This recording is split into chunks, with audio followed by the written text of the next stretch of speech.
Hey, Eastern Oregon, welcome to Whoa. this February, the first version of AM Live on EOA, your connection to Eastern Oregon. Boom, here we So, are, man. second Monday. Second Second Monday. Monday, yeah. The Yeah, first day of February. I know. My I gosh. just I just cannot get my head around in how quickly. Yeah. And Time's my just month of going. January just went. So Want some teenager pro tips, BC? give me some teenager All pro right. tips. When the ice cube tray is empty, store it in the freezer.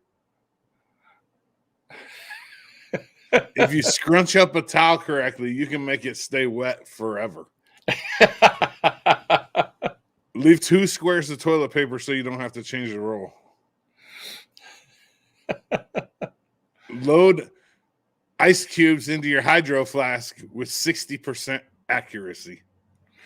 I love that one because, dude, I even do it. There's a few more. When wait a few weeks to unpack. The proper way to hang a towel is to not hang a towel. The ground is your closet's largest shelf.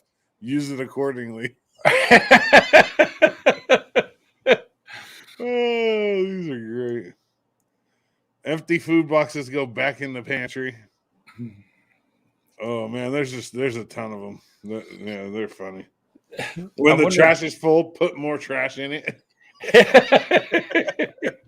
Not take it out, yeah. I love it. You know, those things must just be intuitive. You know what I mean? I mean, they're universal. So they just must be every kid, you know. Somebody wrote a comment on there. Some of those also apply to husbands. Yeah. Like because a woman would never do that. Well, I think it's funny how we're always classified in with the kids. yeah. Well, do you think it's true? Kind of. Kind A of. little bit. Yeah.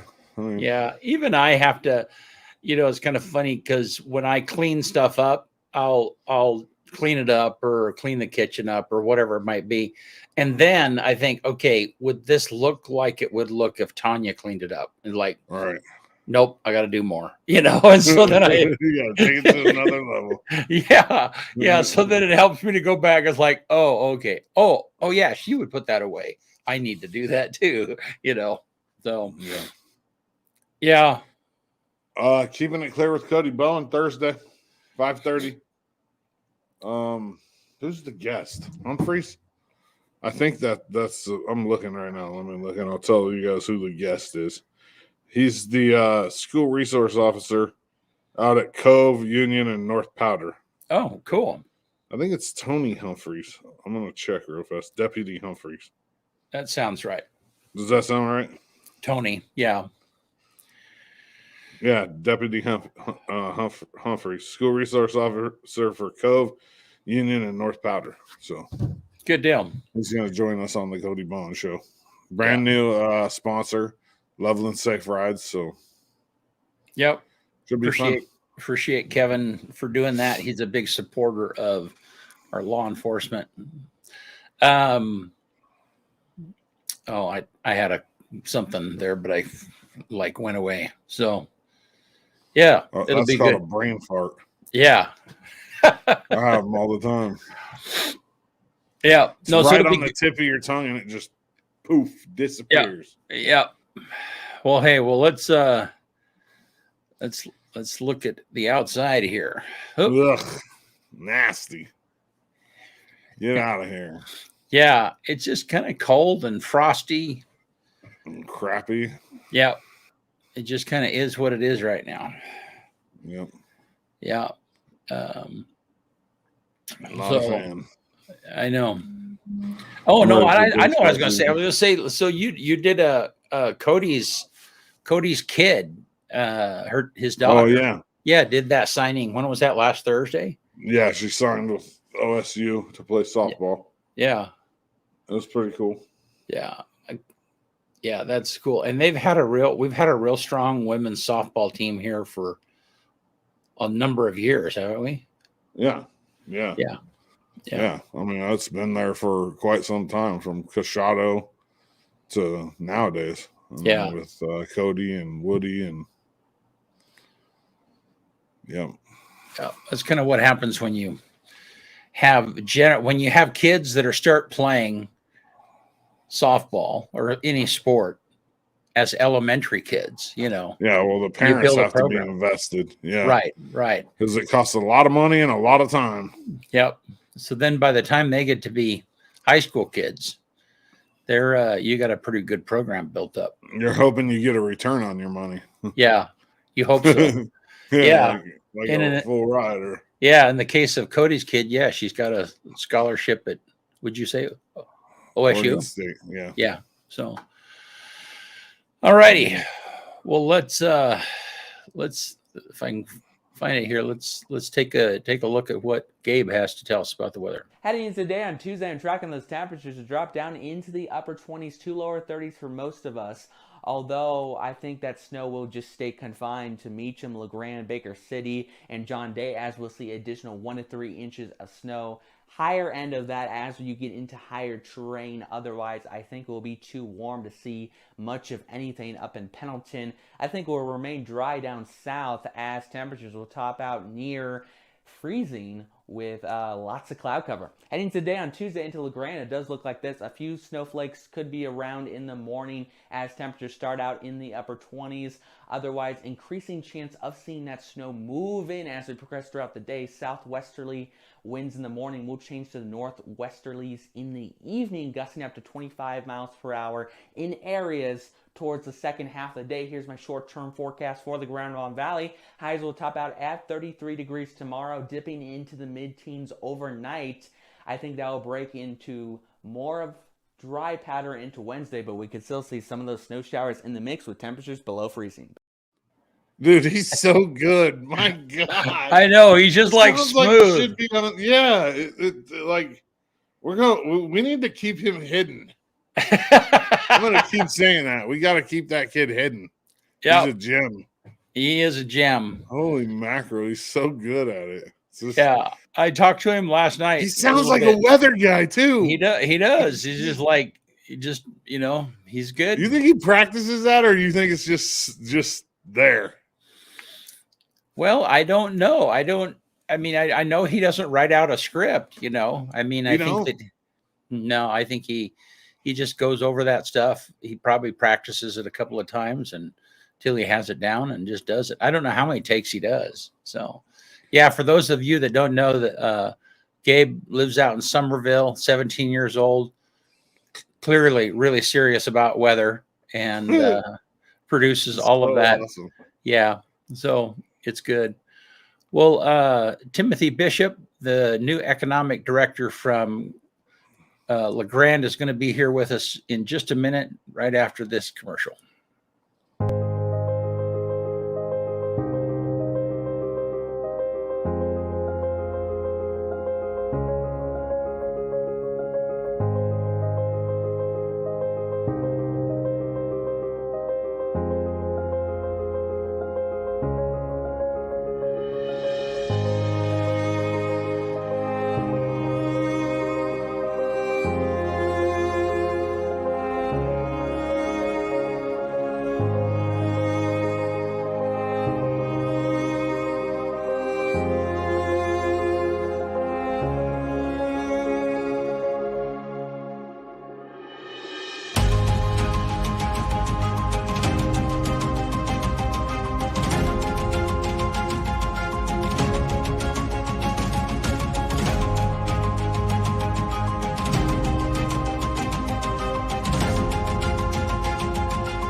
I love that video.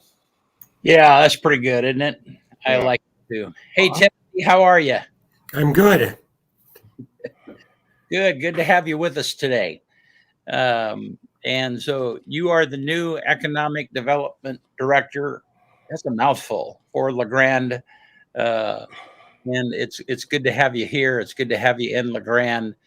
You and I work together quite a bit, and I'm just appreciative of your skill and knowledge. And so, kind of tell us how you got here. I mean, give me your life story in a thumbnail. Kind of tell us, and then how you got to Eastern Oregon and LeGrand. Well, I mean, life story is pretty simple. I came out to Eastern Oregon in the early 90s. I was a Main Street program director next door over in Baker City for a few years. Met my lovely wife while I was there, and took a job managing a Main Street program up in Walla Walla. Spent about a decade up there helping turn Walla Walla's downtown around and do some really innovative things there. Got recruited to Ellensburg. Spent about 5 years up there, really starting a Main Street program there and getting their program up and running and doing great things. Came back to Baker City to be a little closer to my wife's family, and spent about a decade doing tourism development marketing for our next door neighbor over in Baker County. And last summer, this position came open, and thought this would be a really fun opportunity to kind of re-engage a little bit more with some economic development work that was more of my background. And put my hat in the ring, and starting in October, I'm the new guy. Well, good. And you're still commuting, right? I mean, you're looking for a place to live, but you're braving those roads for right now.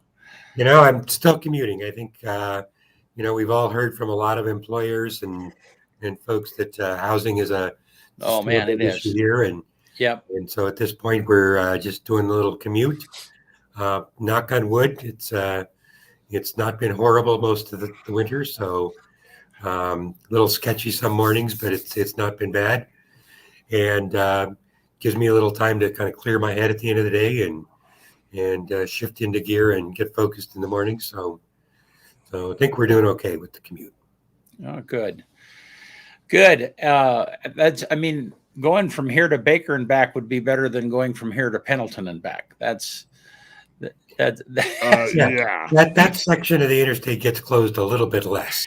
Yeah. So I'm usually able to make it over, and on the couple of days that I haven't been able to get through, one of the silver linings of COVID has taught us that we can do an awful lot of work remotely. So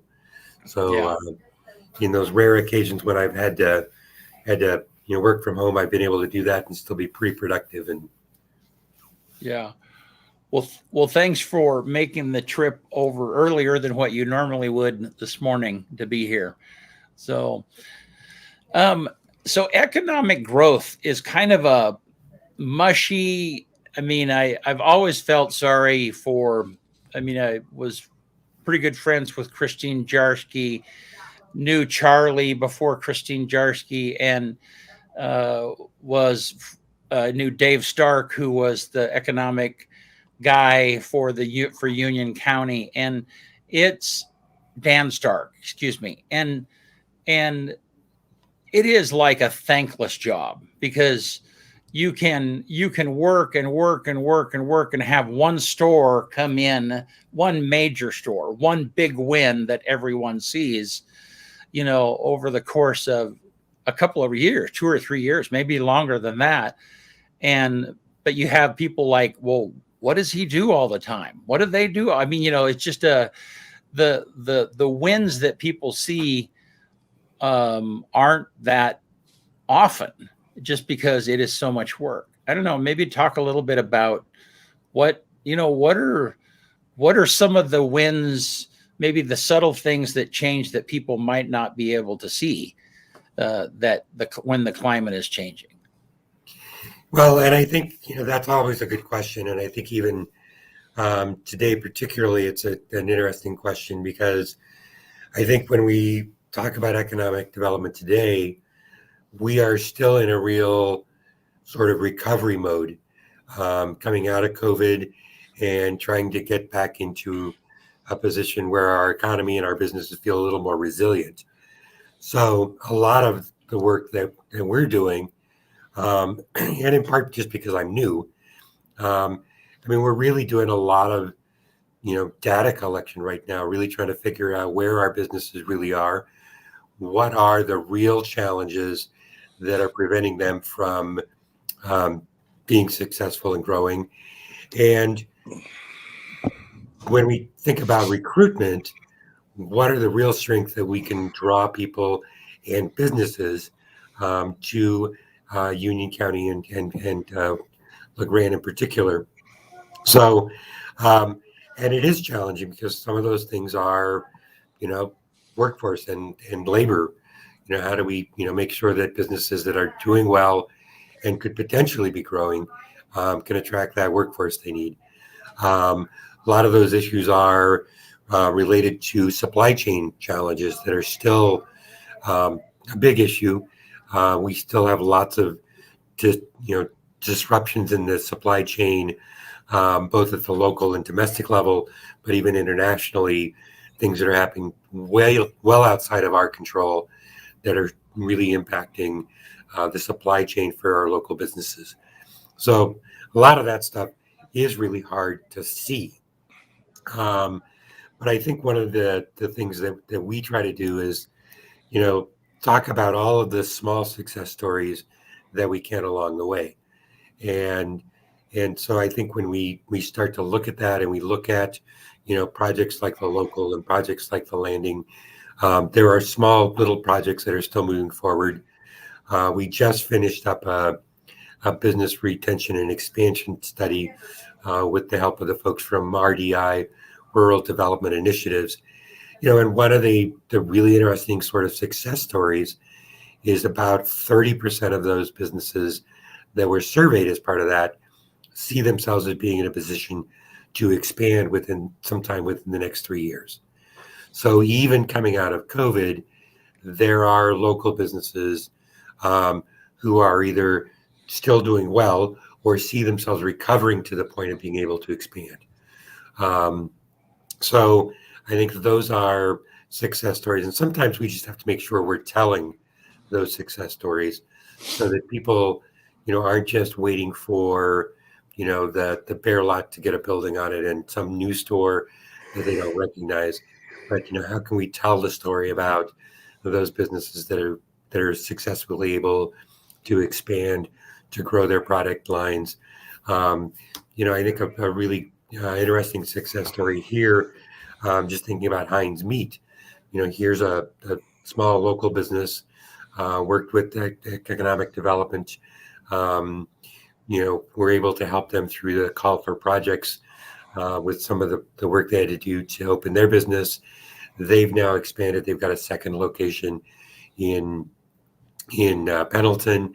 And when you go in and you visit them, not only are they, doing their own butchering and have their own meat products, but the shop now is beginning to be filled with other local items as well. So, you'll see things from cast iron skillet, and you'll see different rubs and different things, sauces that are also now, so they're not only producing, their own product in-house, but they're also now becoming a retailer supporting those other similar businesses in the community. And again, those are kinds of success stories that sometimes we don't see, or more importantly, we don't always tell those stories in a way that the public sees what a success those were. Yeah. And I know Paige and Jake, and man, they work their tails off. They're really good people. And they have these things called barbecue bites. Yep. That they do on Fridays, and I just happened to see the post and was there a couple of weeks ago. And there were people, the cars were lined up nearly around the block. It was just so yeah, you're right. They've carved out a niche. They found a need.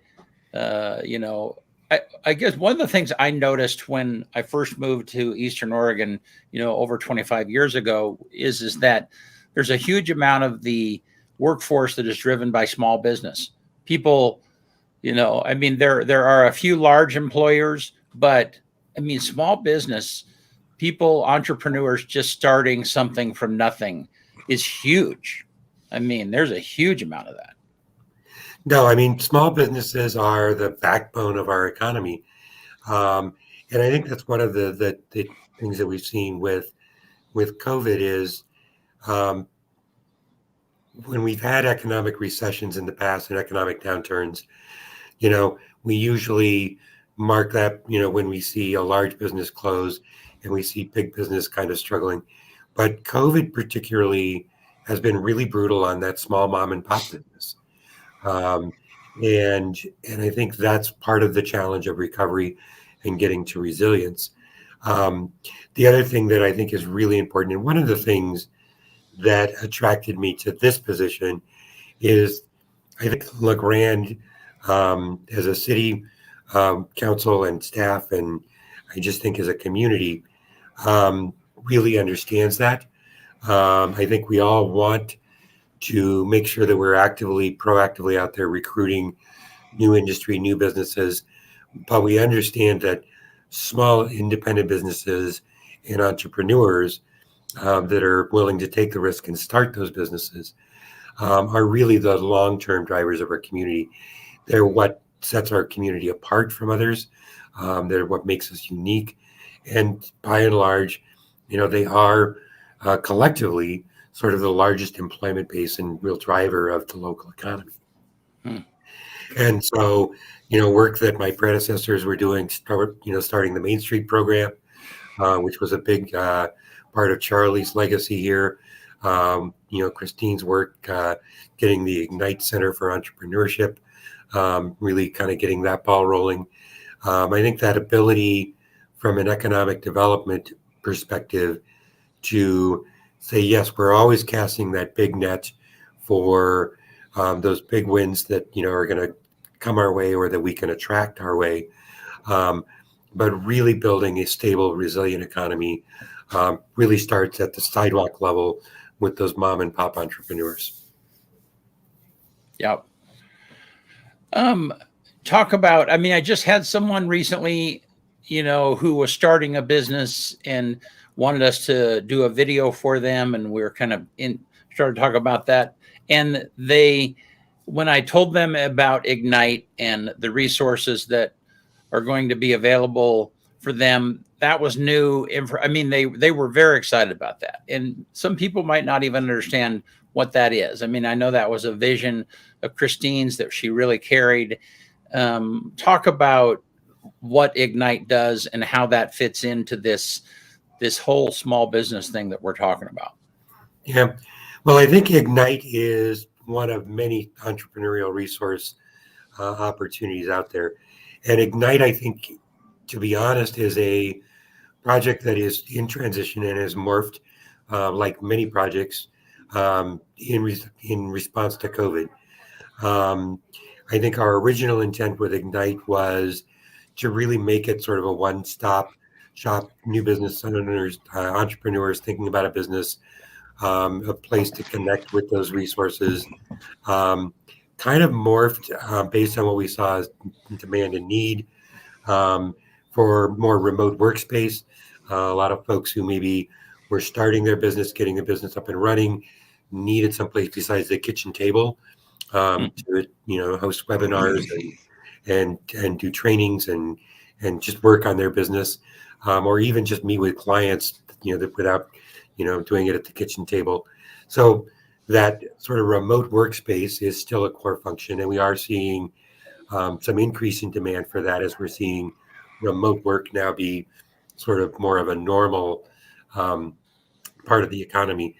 But with COVID, we've also seen that there's a lot more demand and a growing demand for other services. So one of the really exciting projects that we're working on right now is we got a Business Oregon ROI, Rural Oregon Investment Grant. And one of the things we're doing is really doing a what's called an entrepreneur ecosystem map, and basically mapping out sort of all of the resources and programs that are available for entrepreneurs, really looking at how accessible they are, and trying to create a system where, like you said, folks hear about this and it's new and they don't know about it. How do we make sure that we really understand all those resources and that we're positioned in a way that entrepreneurs find that easy to access? And that will shape kind of where we head with the Ignite Center, not just as a standalone project, but as we work with all of our other partners like SBDC, WorkSource, Tech, the Rev Center, EOU has a number of other programs. So all of those different programs, and really being sort of a clearinghouse for information and access, but also, local and initiated resources. We have a couple of programs like the call for projects under urban renewal that, again, I think people kind of hear about those once a year, but they may not necessarily, know about them in a way that's easy to access. Same thing with the Main Street Revitalization grant fund that the Main Street program is soliciting requests for now.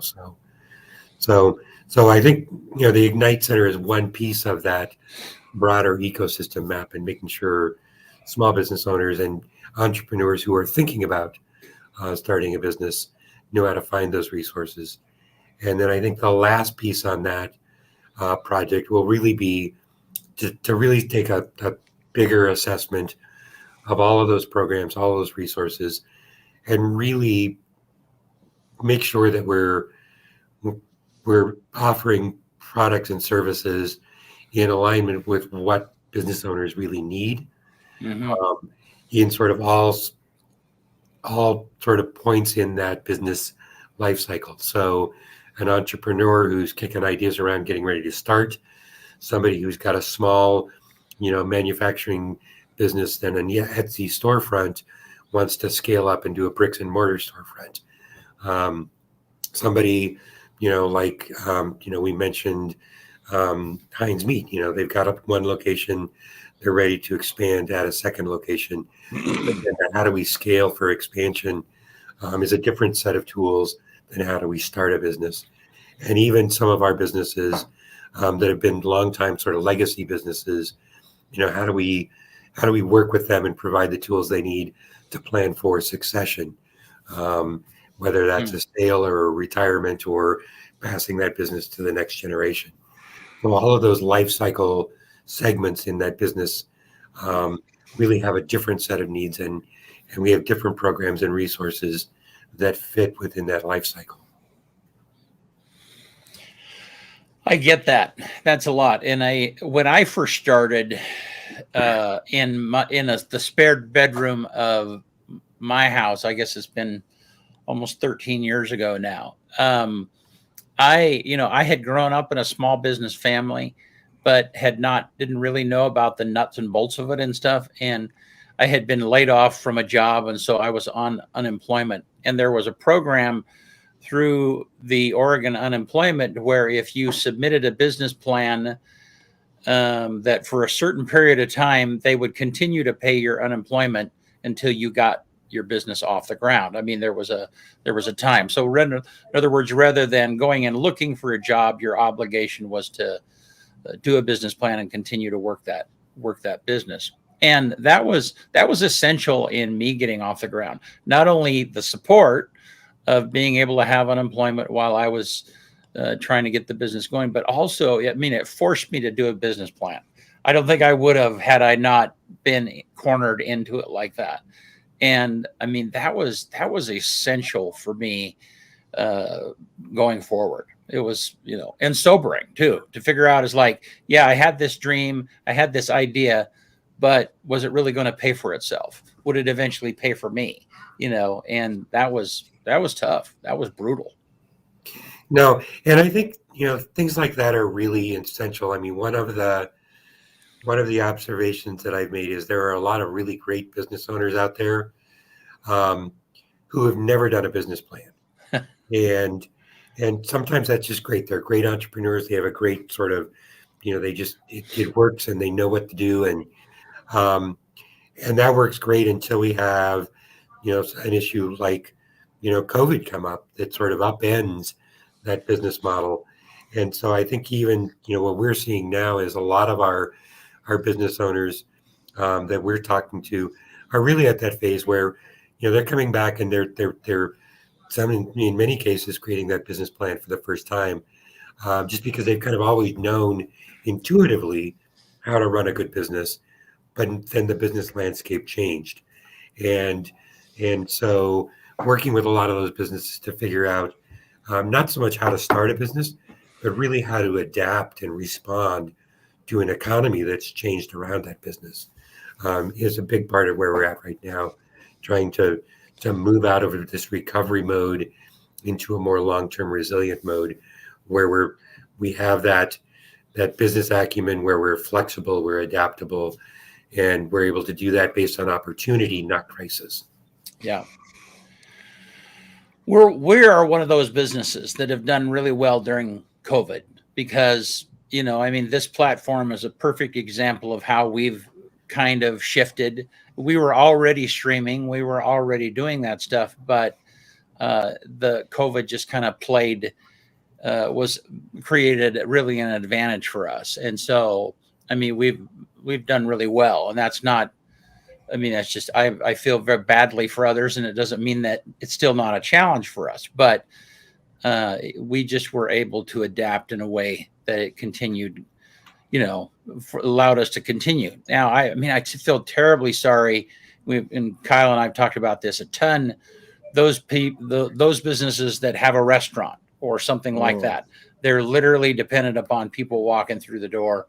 And that's been devastating for them. No, I think our service sector and particularly those in-person service businesses have really struggled. And a lot of that was because of some of the containment and, COVID precautionary measures. But also, workforce issues and just, folks didn't feel safe going out. There were lots of issues that affected them. And as they come back, they're also an industry that is really being forced to really adapt and really change in lots of ways. I've said frequently, it was really great that businesses really adopted and embraced, takeout as a way to kind of mitigate, limited seating, limited folks in the building. But, it's also important now to remember that customers have adapted to that too. And so even as we think post-COVID, we have to think about a future business model where takeout is now going to be just part of the norm. It may not be 30% of your business model, but it's always going to be a piece of the business model because the customer has now become to really see that as convenient. So some of those changes that we've made during COVID really do present the opportunity to build a more stable business model moving forward. We're seeing, the idea of order online, pick up in store. We saw, large chains kind of, start that and kind of early adopters, but we're seeing even small businesses now figuring out ways to do that. And so in some ways, some of these COVID response measures really have the potential, as they're integrated into sort of sustainable long-term work plans and business models, do have the opportunity to help build a stronger customer base. And I think that's the other, again, I don't want to look at COVID and say, oh, there's good things out of this, because that's hard. That's a hard pill for us to swallow. But one of the silver linings that I really do see is COVID did such a massive change to our economy. And as we all kind of went into lockdown and, we were, doing, our stay at home, and we were, take out instead of going out. I think we really, as communities, began to look around the places we live and recognize how important our local businesses were, and how important it was to support those local businesses. So even though we also at the same time found it even easier to shop online, what the interesting trend that I think bodes well for us is we saw a lot of small businesses really go through a really intense period of adaptation, building their online presence, building online sales opportunities, figuring out how to communicate with their customers in a virtual way. And even customers who wanted to shop online for personal or safety reasons still wanted to do that locally. And so, rather than Amazon, you saw huge growth in platforms like Etsy, which really built itself as sort of a local artisan, web portal. And you see businesses, you saw Main Street programs and chambers creating local portals where folks could really shop their local community with that same convenience that they could shop Amazon or some of those other, online portals. So I think those kinds of trends, again, really, as we move forward, we'll see more of those being adapted as part of a mainstream sort of sustainability business model as well. Yeah. And very good. Good stuff, Tim. We got some comments. Yeah. Dana says he's watching on the Roku app. It's awesome. Craig Moscow, Timothy's a fantastic leader. I respect his honest, straightforward approach. Thank you. Boy, Mike Rudy. Tim is an incredible talent and a great addition to Union County. But is he as good as the catch in Game 2 of the 72 World Series? Do you know what that is? Timothy, do you know what Game 2, 72 World Series, the catch? I know that I can't live up to that one. That's Mike Rudy's dad, Joe Rudy. Oh, really? I knew in the that, but World yeah, Series. that's funny. That's funny. Jenny Lynn Cole says salons cannot do takeout or virtual. That's true. Yep. Yeah, I think that's been one of those really hard businesses, just because that is such a personal, experiential kind of retail service. And I think those are businesses that have probably been hit the hardest and struggled the most. Yep. Yeah, I was. Who would have thought that a drive-up window would be so valuable? I have a friend who has a sushi business over in the Portland area, and they already had a drive-up window, and that became their source of continuing to function and operate clear through the pandemic. So. Crazy. Well, Tim, let's pivot just a little bit and talk about what are your hobbies. I know you are a photographer. I know you carry your camera almost every place you go. What are some of the things that people might not know about you that you enjoy outside of economic development? Honestly, I'm a workaholic, so I can't honestly say I have a lot of hobbies. I do have the camera with me all the time. A lot of that is just in my, past profession as we were doing projects, when we're doing reports, when we're, applying for grants, when we're applying for awards and recognizing those projects. There was always this need for before pictures and after pictures, and I got tired of not being able to find the before pictures. So I just figured if I always have the camera, sooner or later, I'll have those before pictures.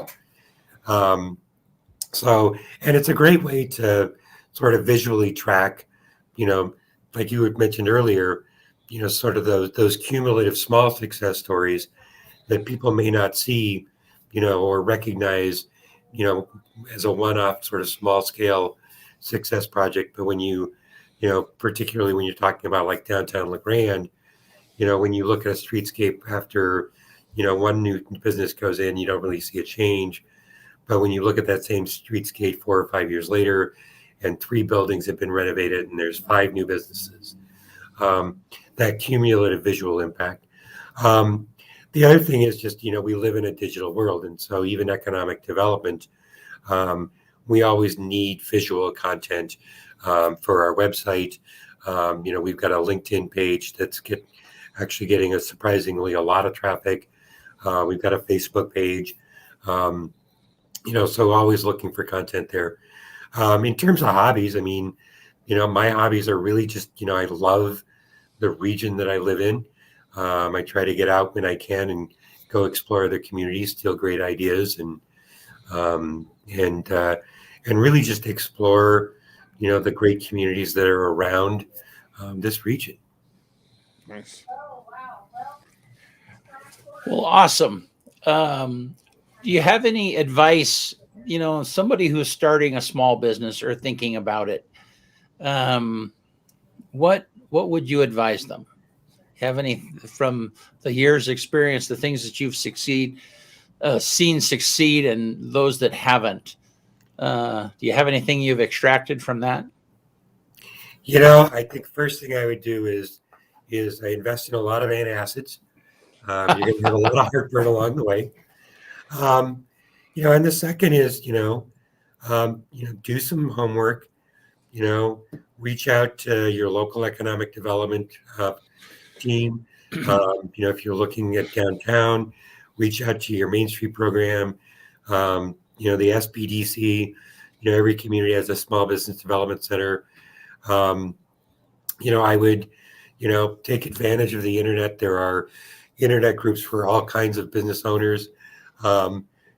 Look at those peer groups that you can, don't necessarily have to make the same mistakes every other small business owner made.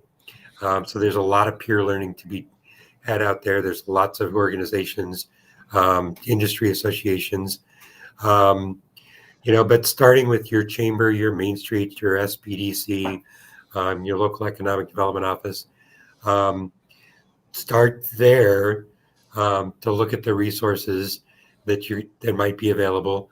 And if nothing else, just a roadmap. There's the whole process of starting your business. Where do you start? Do you need a business license? How do you take your business idea, turn that into a plan that's marketable if you need to go to a bank for financing? And local organizations like your chamber, SPDC, Main Street are all good places to start that. And they're also good places to start building a peer-to-peer network where you can talk to other local business owners and share those ideas and say, I'm thinking about this. Is there really a market for this? And as we try to start that business in this market, what are the challenges other business owners have had to work through? And I think one of the things that I love about small communities, and all the communities that I worked in have been relatively small, is entrepreneurs and business owners are generally incredibly supportive of other entrepreneurs. So as you start to build that peer-to-peer network, you'll be really amazed just how important that resource is. And I totally agree. When I started our business, I had no idea how to do pricing, and at that time, there were no other video production companies locally. And so some of those obstacles, it was difficult. It was hard to figure out how to charge for your product. And so everybody I talked to, they'd be like, well, yeah, it's what the market can bear. In other words, as much as you can, but at the same time, the price can't be so high that people are going to buy the services, so yeah, that was, I would have loved to have been able to connect with peer groups. That would have been incredibly helpful for me. So yeah, I get that. Well, Timothy, thanks so much for coming on. Really appreciate your insight and what it is that you're doing. And I know what I was going to. One thing that was really interesting to me is LeGrand has had a membership with a data analysis company for the last 5 years. or something like that. They do not anymore. But that, part of the data that is available, and I'm sure some of that data, even though it might not be current, is still relevant. And that is, with credit card transactions, companies can track where local people are buying their stuff. And so, so then in a glimpse, like if you were going to start, if you said, well, I want to start an automobile shop, or I want to start, I don't know, that's not a good example, but if you want to start, I want to start a car dealer, okay, or I want to start a whatever it might be, you immediately, by getting that data, you immediately can tell where the local people here are buying their cars. Are they buying them locally, or are they driving somewhere else?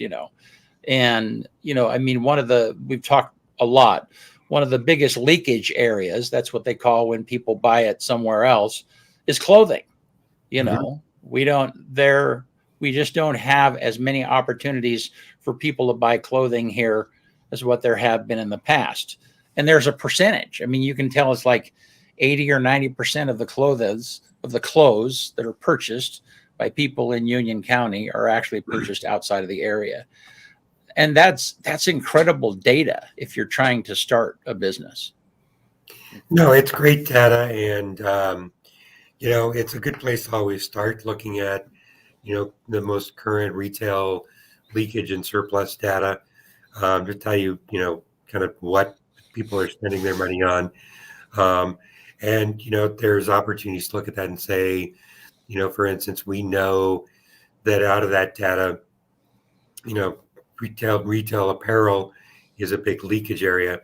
The challenge sometimes is to then work with some of your local partners, SPDC and other organizations, to dive deeper into that data, because we might have this huge retail leakage number in clothing, but in our effort to think about a successful business model, it may make more sense to focus on a small segment of the retail apparel market.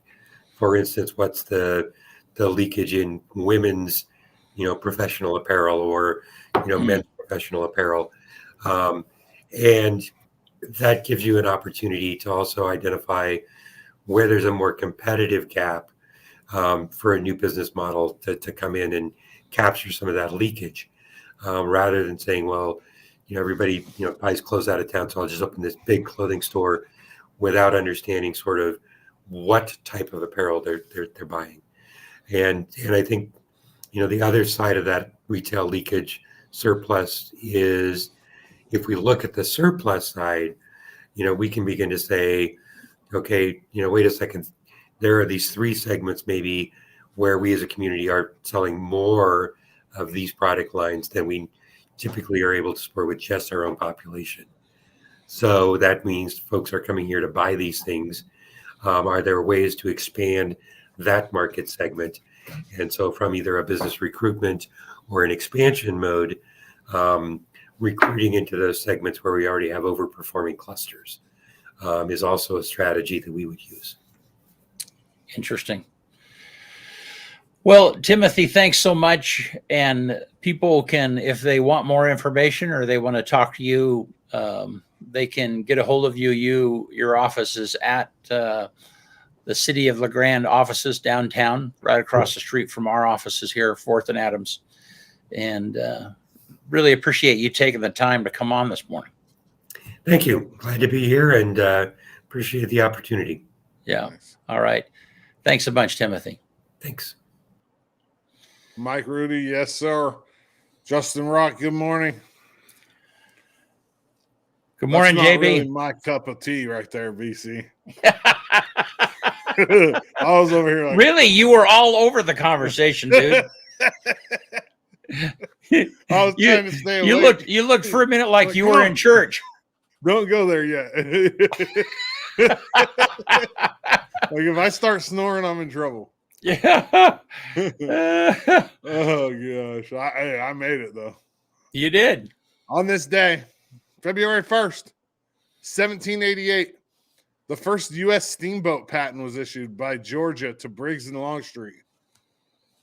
On this day in 1893, Thomas Edison completes the world's first movie studio at West Orange, New Jersey. 1893 on this day. On this day in 1906, the first federal penitentiary building was completed. Leavenworth, Kansas, which is a really famous prison. That's where you go if you're bad in the military, huh? I guess so. Federal prison, yeah. Yeah. Well, I think Leavenworth is like the one where they send the military guys, isn't it? Yeah. I don't. Yeah, my grandpa was a Federal Bureau of Prisons warden. Yeah, grandpa worked at Lompoc, San Diego, L.A., Boron. Wow. 1949 on this day, RCA released the first single record ever, 45 RPM, so a 45. Wow. 1949. On this day in 1972, first scientific handheld calculator. Sorry, not calendar. 72. The HP 35, 1972 was introduced, and it was $395. All right. On this day, the number one song in 1992. What do you think it was, BC? It was "Don't Let the Sun Go Down on Me," Elton John and yeah. And then my quote for the day is Walt Disney. The way to get started is to quit talking and begin doing. The way to get started is to quit talking and begin doing. Boom. Good stuff. That's it. Keeping it clear with Cody Bowen Thursday. Yep. And then we'll be right back here Thursday morning at 8 o'clock. Dana, thanks for watching on the Roku app and giving that plug. That is pretty slick. If you guys have not done that, be sure and check that out. You download it, and all of our stuff is really easily accessible there. So appreciate it, everybody. Yep. Talk to you soon.